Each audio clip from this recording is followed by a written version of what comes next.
There has been a significant bump of Bitcoin, 4 p.m. Eastern, 117,480 US dollars. The all-time high was 124,290, August 14th. So, of course, there was a partial US government shutdown on October 1st. This, of course, indicates instability, and where there's instability, assets flow towards safe havens such as Bitcoin through ETFs and other kinds of investments. The shutdown delayed key economic data releases, jobs reports, ISM manufacturing PMI, leading to market volatility and a data blackout. These weak economic indicators position Bitcoin as a hedge against political instability and fiat currency risks. Gold is in a similar position and, if you follow Peter Schiff on X, has hit record highs. So Bitcoin surged nearly 4% in 24 hours to around 117,400, with analysts noting it defies shutdown risks by acting as a digital haven. So there were shutdowns of the government in 2013 and 2018, showed kind of mixed effects on Bitcoin, but current rate cut expectations and reduced regulatory capacity, for example, SEC delays, amplify short-term upside. The Federal Reserve announced a rate cut by 25 basis points, 0.25%, on September 17, 2025. This, combined with weak economic data, including 22,000 jobs added versus 76,500 expected, and unemployment of 4.3%, has boosted Bitcoin as a risk asset. The initial response to the rate cut saw some drop in Bitcoin's price. It dipped below 110,000 on September 26, but it recovered and had a banner day today.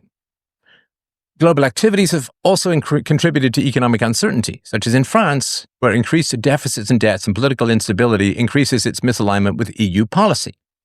France's public deficit reached almost 6% of its GDP in 2024, projected to remain high in 2025.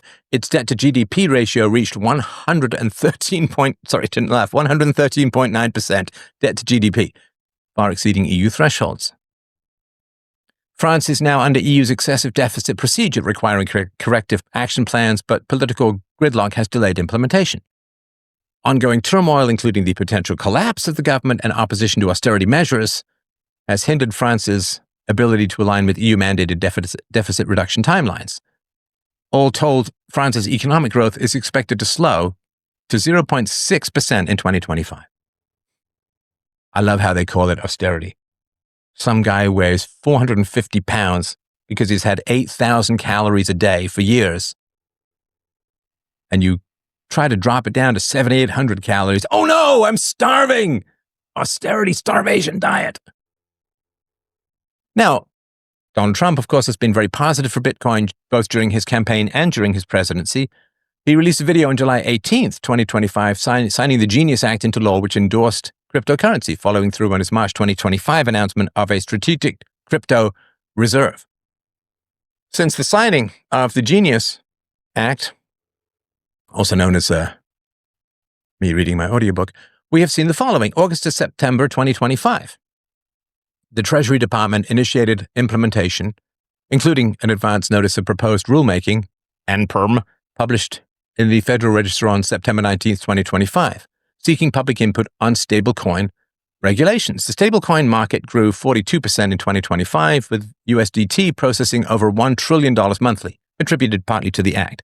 A stablecoin tries to tie the value of a Bitcoin to the value of a crypto to something like the US dollar or something that's not free-floating, based on supply and demand.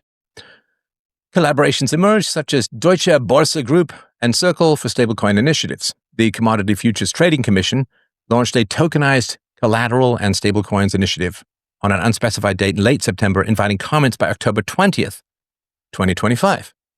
Broader discussions linked the act to Bitcoin's potential in backing global stablecoins and treasury assets across industries. Some raised concerns about loopholes allowing rebates without investor protection, calling for amendments. Market and industry impact. Stablecoins gained federal legitimacy, moving from fringe tools to regulated digital financial backbones. This has fueled optimism for crypto market structure bills next, potentially rallying the industry. Projects like PayFi, RWA platforms, and tokens saw mentions as beneficiaries. Ties to digital ID and global policies such as the UK following suit were speculated. September 25 to 26, the Treasury extended the ANPRM comment period briefly to 46 days from its September 19th publication, giving industry more time for feedback on stablecoin rules.